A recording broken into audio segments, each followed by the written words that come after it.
So as we're waiting for Mayor Adams to speak, it sounds like he's being heckled by a protester, and you can hear through what sounds to be like one of those speakerphones, one of those megaphones. And so Mayor Adams is waiting for that person to stop. Let's listen to Mayor Adams. Thank you for being here this morning, and I want to thank the supporters of all ethnic groups that are here, particularly the men and women of the clergy that's here, that have joined me here today. And we are not surprised.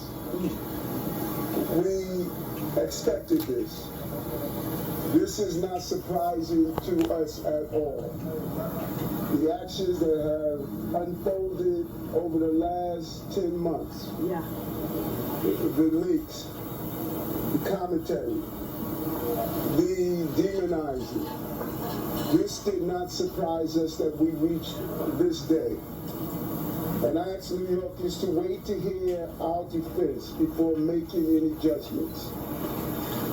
In about 30 minutes, we're going to hear a story of the case that is in front of us. This story will come from the federal prosecutors. And I ask to wait and hear our side to this narrative. From here, my attorneys will take care of the case so I can take care of the city. My day-to-day will not change. I will continue to do the job for 8.3 million New Yorkers that I was elected to do. Amen. And the 300,000 plus employees of our city government will continue to do their jobs, because this is what we do as New Yorkers. It's an insult to the hardworking people of the city that anyone would say that they won't do their jobs while this case proceeds in the background. They are dedicated public servants, and I have been one of them for many years. And they're going to continue to do their job, moving the city forward every day. It's an unfortunate day, and it's a painful day. But inside of all of that, it's a day where we will finally reveal why for 10 months I have gone through this. And I look forward to defending myself and defending the people of this city as I've done throughout my entire professional career. I want to now turn it over to the person who started me on this journey, Reverend Herbert Dorsey. Amen. Amen.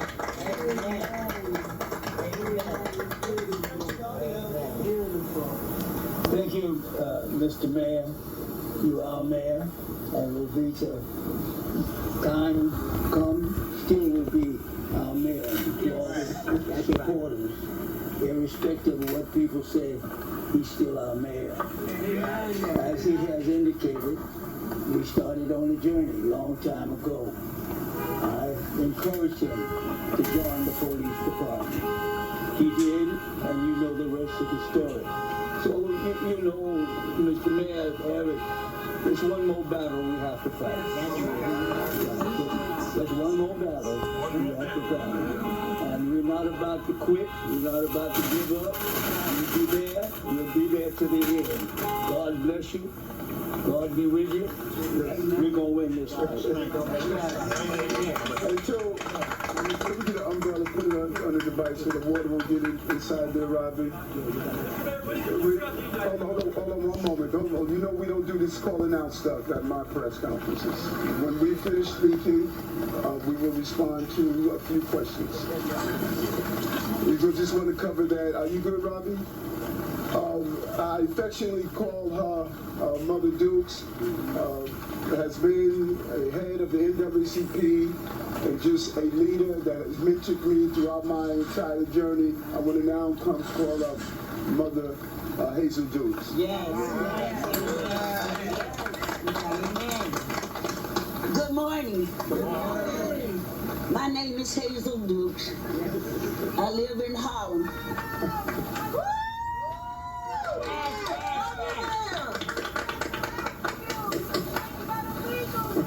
I'm 90. Would you be quiet? Would you shut up? I'm 92 years of age. Yes. I've known this young man for over 40 years. I come with a heavy heart today. Yes. But my head is not unbowed. All right. He's going to have his day in court. Yes. And we're going to stand by him. Yes, we are. We came this morning to pray for him. Yes. Because prayer changed things. Yes, yes. I am asking all New Yorkers to hear his side. Yes. To let him have a day in court. Let him have his day in court. Amen. And then we can make our decisions. Amen. But we are not here today to criticize the federal government. Where you might be, but shush. That's all you do. That's all you brought here to criticize. Yeah. We are going to be here. We're going to be here. Sorry, Mother Duke. Brother, this is a 92-year-old elder. Show us some respect. A 92-year-old elder. She stands next to you. She stands next to Guatemala. As the NAACP is the 501c3, you should not be standing for a political candidate. Stop that. You're always in favor. You are always in favor of the crowd until they come after you. You are always in favor of the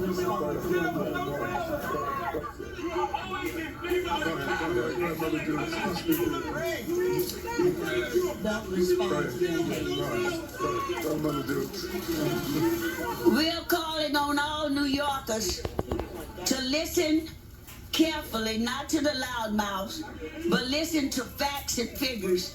His lawyers will go and do our work for us, and we will stand with this mayor.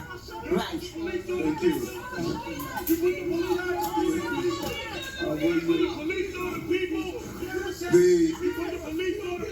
We want to now bring one of our amazing bishops up forward now. Bishop. You're an embarrassment to black people. You're an embarrassment to black people.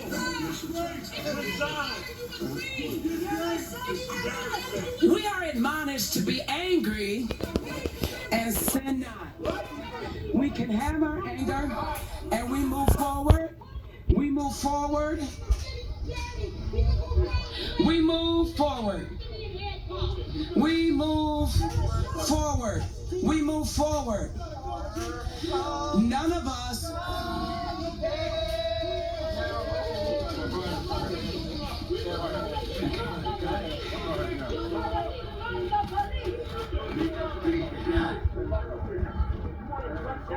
None of us have ever done anything in our lives that we've asked forgiveness for and it was not granted. We live in a society where if we do something, there is a due process for all of us. There's a process that starts, it has a middle, it has an end. And none of us has the right to preempt that process. If I have an accident, I have to report it to my insurance, and they fight it out, and then a verdict is announced.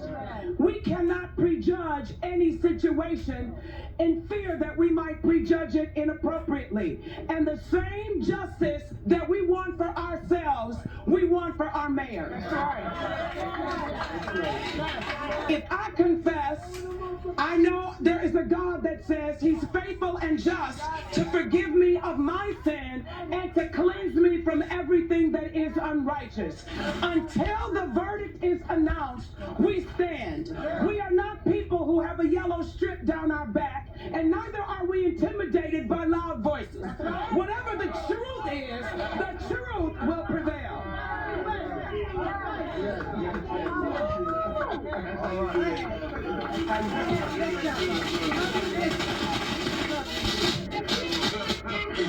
Good morning, my fellow New Yorkers. Good morning.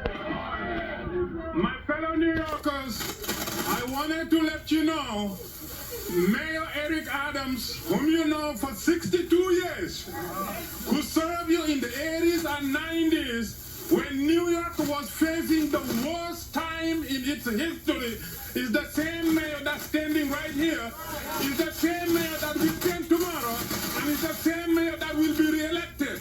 62 years will not be replaced by 5 indictments that will be fought and will be exonerated. Give him a chance. Give him a chance and hear his side of the story. We know him and we give him a chance. Thank you and God bless. He's my brother. The accent. My God. One of the real warriors. Jackie Rowe Adams. Our girl, Jackie. Good morning, everybody! I stand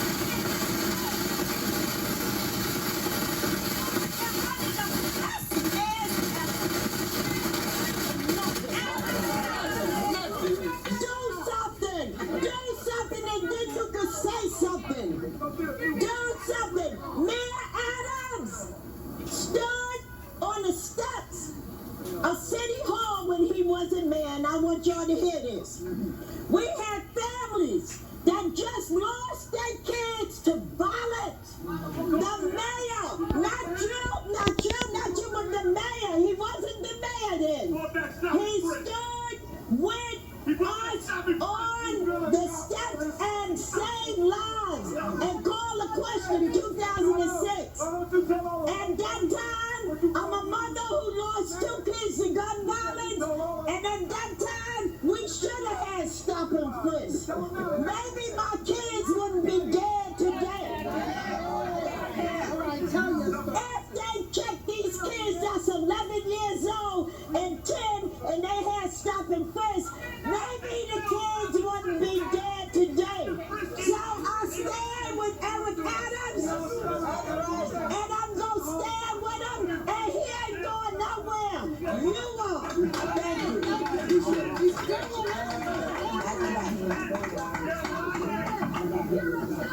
Good afternoon, everybody. I'm just here to say that Mayor Adams has stood with us, and we're here now at the United Clergy Coalition to say we will stand with him. First of all, everybody deserves due process. Just because an indictment come against you does not mean that you are guilty. Let the process go out like every American citizen have the right to do.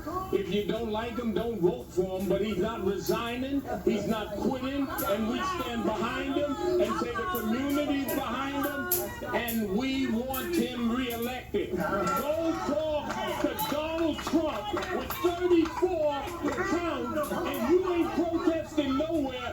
That burns me up.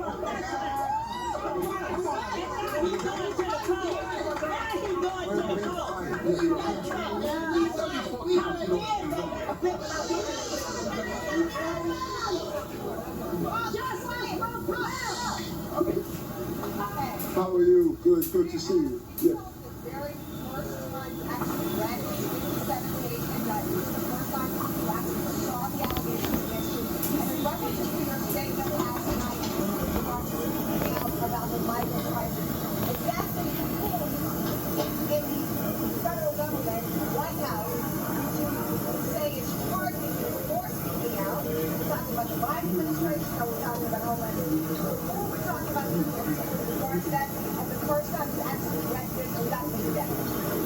I think that your second question, I think you need to ask the federal prosecutors who gave the directive and the orders. I don't know. And we should ask them who gave the directive and orders that we're going to take on and create this group of lies. They have the answer to that question.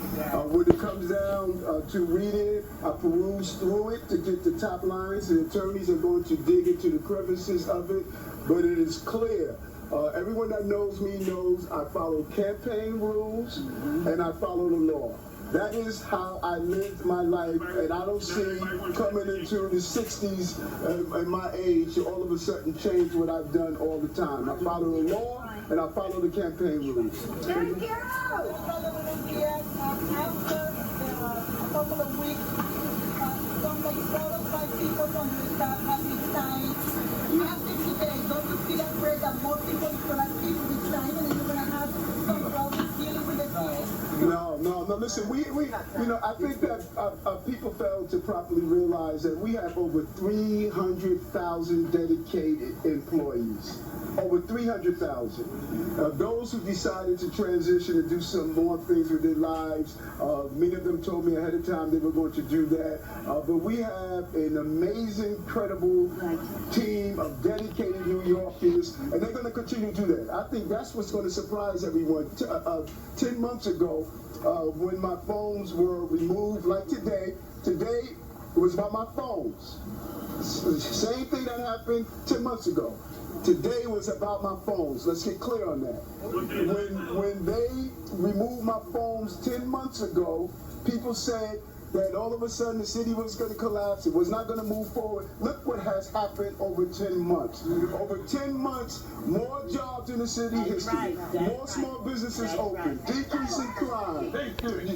You're seeing over and over again success over and over again. So we're going to continue to prosper. We're going to continue to move forward, and we're looking forward to that in the city. Yes. How are you doing? Yes.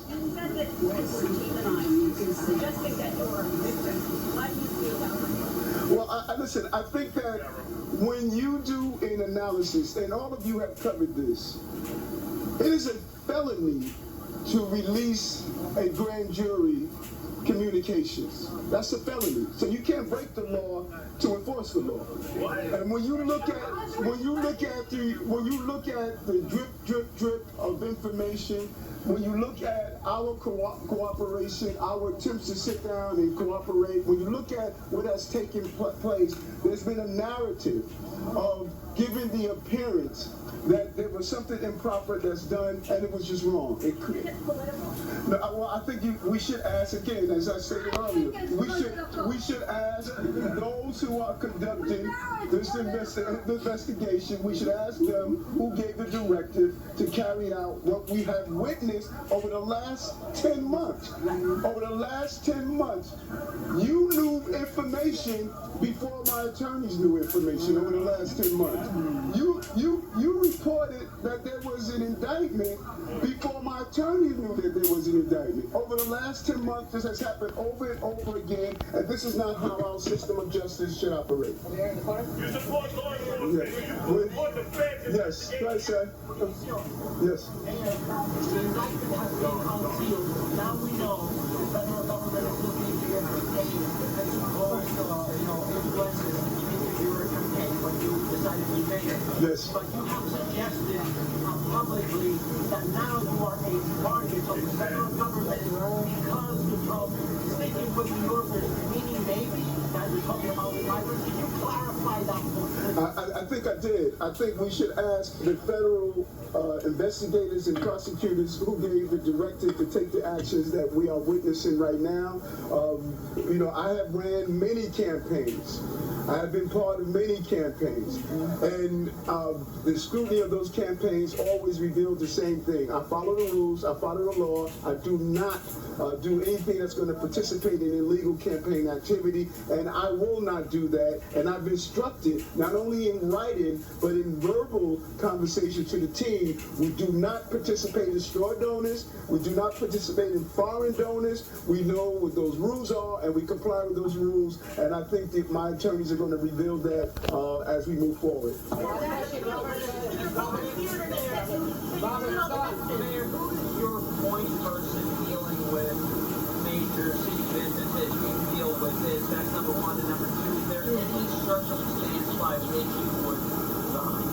No, listen, I'm here. I was elected by the people of this city, over 700,000 strong. And this is a city that is extremely resilient. This is a city we have gone through some difficult and hard times, and we're going to continue to move forward as a city. And that's what that's shown. I think the narrative here that's missing, 10 months ago when my phones were removed, we have not gone backwards.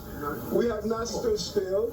We showed how we operate during difficult times. And when you say who's the point person that's going to deal with business communities, who's going to deal with the business of running the city, the point person is Eric Adams. I'm the mayor of the city of New York.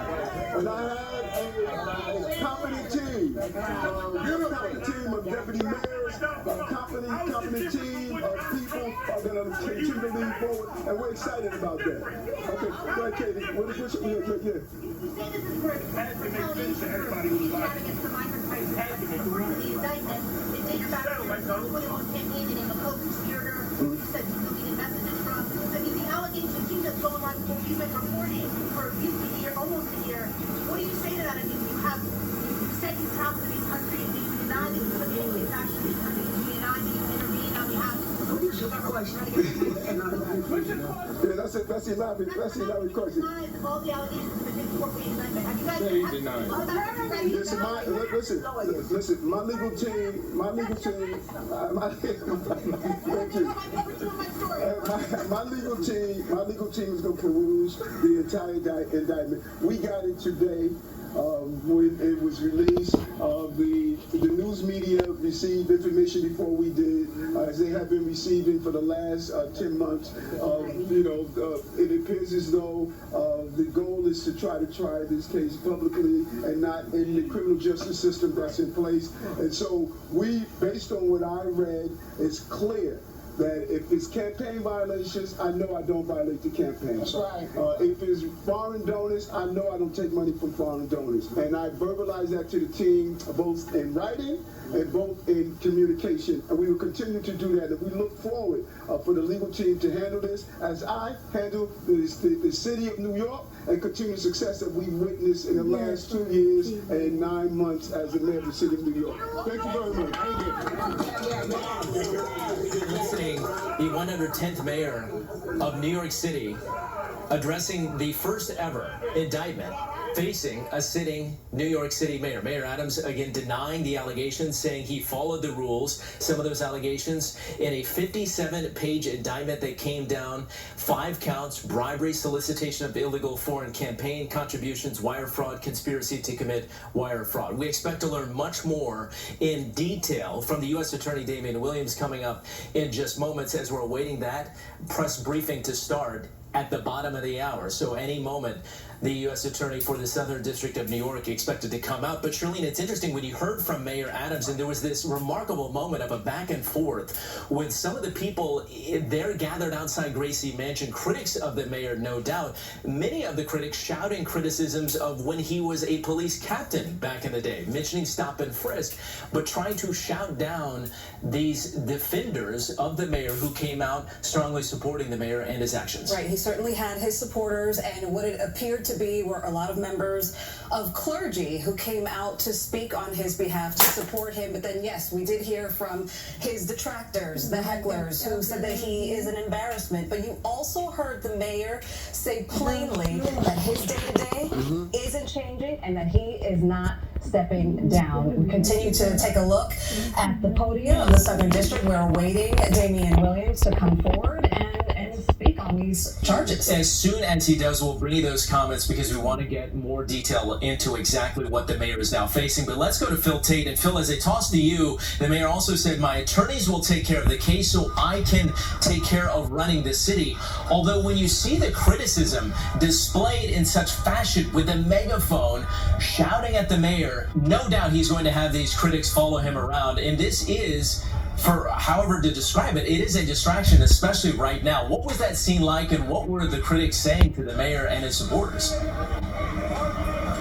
Mike, let me just set the scene for you. It's been some very, very tense moments that have happened out here, as we've seen just many of the hecklers, the people who have been outside as they were yelling Mayor Adams down, not even allowing him to really get a word in. Now, we've been out here all morning long. We have just been watching very closely here outside of Gracie Mansion to see what will happen, and we would see the mayor come out, and that is what happened. But we didn't see a sign of resignation. We actually saw him being surrounded by many faith leaders from various churches here in New York City that really just rallied around him, that said that they would like for him just to have his day in court and for the truth to come out. We heard from the mayor, and he said that he would like for New Yorkers just to hear his side of the stories, that his attorneys will take care of that. And Mike, as you said, that his day-to-day will not change. Now, just to describe some of those very tense moments, that the group that we had heard from was Black Lives Matter in New York, Hawk Newsom, Shavana Newsom as well. I just spoke to them moments ago,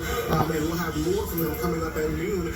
But they really did not allow Mayor Adams to say much when trying to answer questions to reporters. Now, again, we didn't know what to expect, as we saw many from the faith community gather. We saw a few folks come out. We saw Hazel Dukes. We also saw Daughtry that stood with him.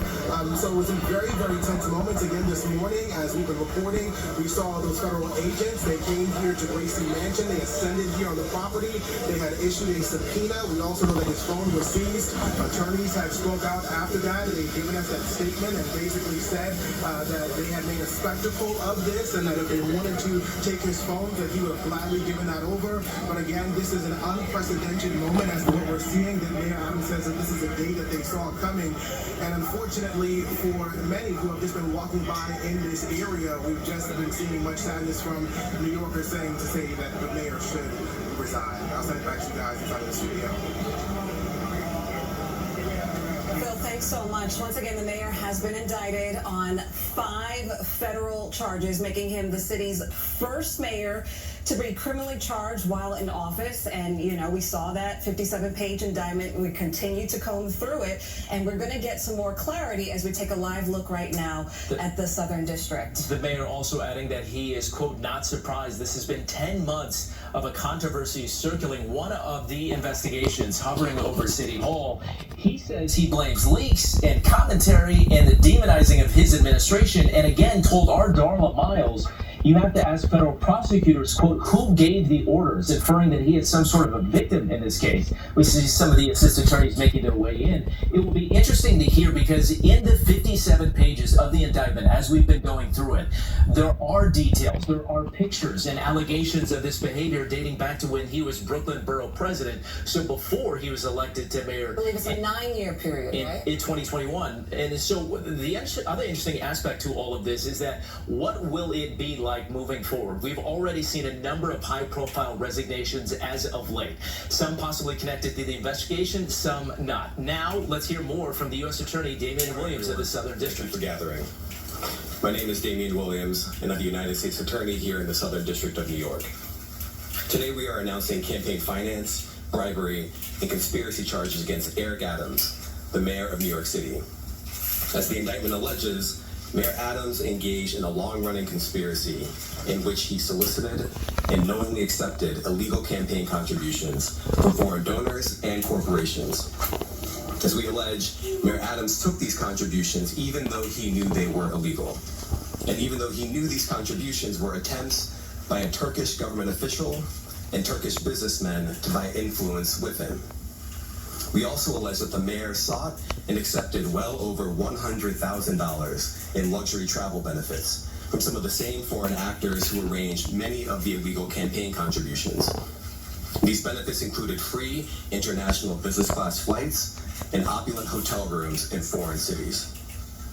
The mayor had a duty to disclose these gifts on his annual public disclosure forms so that the public could see who was giving him what. But as we allege, year after year after year, he kept the public in the dark. He told the public he received no gifts, even though he was secretly being showered with them. We allege that Adams accepted these benefits knowing that they were given to him because of his position. And in exchange for some of those improper benefits, he intervened in the New York City Fire Department's inspection process for a building owned and operated by the Turkish government. allowing it to open even though it had not passed the fire inspection. The corruption alleged in the indictment is, as I said, long-running. As we allege in the indictment, Adams' solicitation of illegal campaign contributions began in 2018. After he started raising funds for his 2021 mayoral campaign, he agreed to take contributions offered by multiple Turkish businessmen, several of whom he met in Turkey. Adams knew that these wealthy individuals could not legally donate in a U.S. election. Federal law clearly prohibits foreign donations. That's how we protect our elections from foreign influence. Yet Adams directed his staff to pursue this illegal money to support his campaign for mayor. And as we allege, Adams continued to pursue foreign money in secret well into 2021. And it didn't stop with his first campaign for mayor. As we allege, in 2023, the mayor rekindled these corrupt relationships, seeking more illegal campaign contributions from some of the same foreign sources to support his re-election campaign. Adams also took contributions that broke other laws. As we allege, he sought contributions from businessmen far in excess of what the law allowed. He also allegedly sought contributions from corporations, which are not allowed to contribute at all in New York City elections. Many of those illegal corporate contributions were organized by the same people who organized the illegal foreign contributions. And Adams allegedly disguised them all in the same way, by accepting the money through so-called straw donors. A straw donor contributes someone else's money, hiding the money's illegal source, such as a foreign businessman, a corporation, or a wealthy New Yorker who has already contributed the maximum amount allowed. And as we allege, Adams circumvented all of these laws, taking contributions from exactly the sources the law prohibits, all to benefit his mayoral campaigns. Now, Adams also personally benefited from the illegal conduct alleged in the indictment. Adams solicited and accepted over $100,000 in luxury travel benefits for years from wealthy Turkish business people and at least one Turkish government official seeking to gain influence over him. Adams started accepting undisclosed luxury travel benefits at least as early as 2016. He took these benefits nearly every year through 2021. Here are some of the benefits that we uncovered during our investigation. In 2016, Adams flew to India through Turkey and received 2 free round-trip upgrades for business class seats. That's the highest class on Turkey's national airline. Those upgrades were worth more than $12,000, and none of it was publicly disclosed. In 2017, Adams accepted free business class tickets for himself and his travel companions to France, Turkey, and China. And he was put up in the Bentley suite in the St. Regis Hotel in Istanbul. All of that was worth more than $41,000, and none of it was publicly disclosed. Also in 2017, he flew to China, again, through Turkey, and accepted 2 free business class tickets for himself and a companion. Those were worth more than $16,000, and none of it was publicly disclosed. In 2018, he flew to Hungary, through Turkey, and accepted free upgrades for business class seats. Those were worth more than $12,000. And none of it was publicly disclosed. In 2019, he flew to Turkey and accepted a free upgrade to business class for his companion and a free stay in a lavish suite at the St. Regis Hotel in Istanbul. That was worth more than $9,000. And again, none of it was publicly disclosed. In 2021, Adams solicited business class tickets to Istanbul, stays at luxury hotels and resorts, yacht tours, and meals. As we allege, he asked to pay a nominal fee for all of this in order to disguise what we allege were in fact bribes. He canceled that trip at the very last minute, but the benefits that he solicited were worth more than $21,000. And later in 2021, Adams flew to Ghana, again through Turkey, and accepted free business class ticket upgrades and other gifts while he was on a layover in Istanbul. Those benefits were worth more than $12,000. And just like all the other benefits I've just run through, none of it was publicly disclosed. Now I want to be clear. These upgrades and freebies were not part of some frequent flyer or loyalty program available to the general public. As we allege, this was a multi-year scheme to buy favor with a single New York City politician on the rise, Eric Adams. Now this is a chart with all of the undisclosed travel benefits that we uncovered during the investigation. We just list it all out here. You see the year, 2016, 2017, 2017, 2018, 2019, and 2020. The destination, India all the way to Ghana. The benefits, the free upgrades or free tickets altogether, the hotel stays, and the value. And if you just sum up all the dollar amounts here, you get to more than $100,000. And of course, as I said before, every single trip that we list here was undisclosed.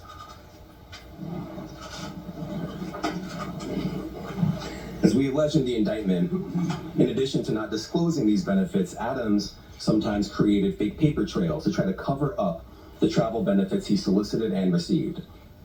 Let me give you one example. Adams wrote emails to his staff suggesting he paid for his 2017 business class flights on the Turkish airline when, as we allege, he did not. Those flights were worth a lot of money. Just one ticket alone cost more than $10,000. But months after taking the flights, Adams wrote an email to a staff member and told the staff member that he had left cash in her desk drawer and that she should send the money to the Turkish airline to pay for a trip he had already taken. As the indictment makes clear, that's just a clumsy cover-up. Now, just because Adams received benefits for free, that doesn't mean that there weren't strings attached. As we allege, a particular Turkish government official behind many of the benefits Adams sought and accepted gave Adams all these things to gain influence over him. We allege that Adams knew that and took the benefits anyway. We allege that when the Turkish government official needed him, Adams also took corrupt official action in exchange for some of the luxury travel benefits. In 2021, the Turkish government official was trying to open a brand new high-rise building in Manhattan that would house Turkey's consulate. There was significant time pressure because the Turkish official desperately needed the building to be open in time for a visit from Turkey's president. This building was important to the Turkish official, and it was important to Turkey. But the FDNY's fire safety professionals wouldn't let the building open because the building hadn't passed an inspection. And not just that. Some of the people at FDNY thought the building had so many issues and defects that the building was not safe to occupy. So the Turkish official sent word to Adams that it was, quote, his turn, unquote, to support Turkey. And as we allege, Adams delivered and pressured the fire department to let the building open. The FDNY professionals were convinced that they would lose their jobs if they didn't back down. And so they did.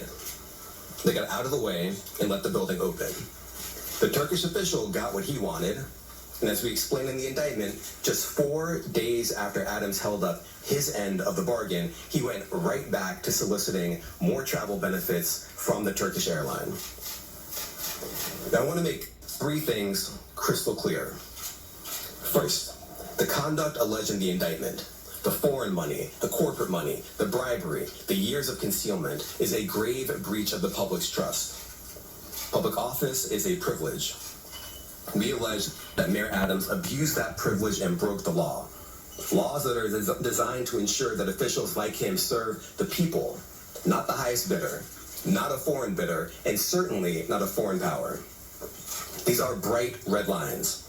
And we allege that the mayor crossed them again and again for years. That is the only reason we are here today. Second, this investigation continues. We continue to dig, and we will hold more people accountable. And I encourage anyone with information to come forward and to do so before it is too late. And third, the Southern District of New York remains committed to rooting out corruption without fear or favor and without regard to partisan politics. We are not focused on the right or the left. We are focused only on right and wrong. That is our duty, and we will fulfill it. Now, today's charges are the product of a tremendous partnership. I want to thank our partners at FBI and the New York City Department of Investigation who have been with us every step of the way. And finally, I want to commend the outstanding career prosecutors from SDNY who are handling this case. Celia Cohen, Andrew Rohrbach, Hagen Scotton, and Derek Wickstrom, and the chiefs of the Public Corruption Unit, Laura Pomerantz and Robert Sobelman. It's now my pleasure to turn the podium over to FBI Assistant Director in Charge, James Dennehy.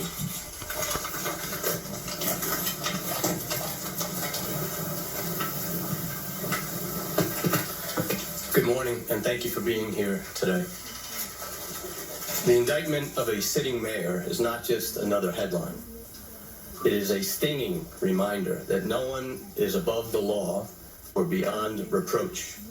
And it serves as a sobering moment for all of us who place our trust in elected officials. Today's indictment sends a powerful message to every elected official in this country. Public service is a profound responsibility and should be a noble calling. When that's perverted by greed and dishonesty, it robs us of our trust. It's a pact between leaders and their communities, built on the pillars of trust, accountability, and transparency. When that pact is broken, the consequences ripple far beyond one office or one election cycle. We know not all leaders are corrupt. We know there are countless public servants who wake up every day with the intention of doing right by their constituents. But we cannot ignore the shadow cast by moments like this. When trust is eroded, it takes years, sometimes decades, to rebuild. The weight of today's actions falls not just on the indicted official, but on every other public official who must now work harder to earn the public's confidence in them. It's important to remember accountability isn't just about punishing those with alleged wrongdoings. It's about lifting the communities they've let down. It's about rebuilding, restoring, and reimagining what public servants can and should do. It's up to us to demand more from our leaders, to hold them to the highest standards, and to remind them that the power of public office should never be abused. While some may be disappointed today, let me encourage you not to be defeated. The strength of our communities, our faith in one another, and our collective resilience are far greater than the alleged failings of any one individual. In closing, I'd like to thank the U.S. Attorney for the Southern District of New York, Damian Williams, and his office, Commissioner Jocelyn Strauber, and the New York City Department of Investigation and her team, as well as my team, the Public Corruption Squad here at FBI New York. Thank you. I'd like to welcome up Commissioner Jocelyn Strauber from the New York City Department of Investigation.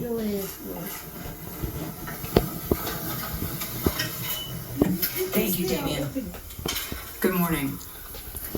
Today, for the first time in New York City's modern history, we announce criminal charges against the sitting mayor of New York City. As our highest elected official, the mayor should set the standard for all of city government and exemplify the integrity, transparency, and dedication to serving the public that all New Yorkers deserve.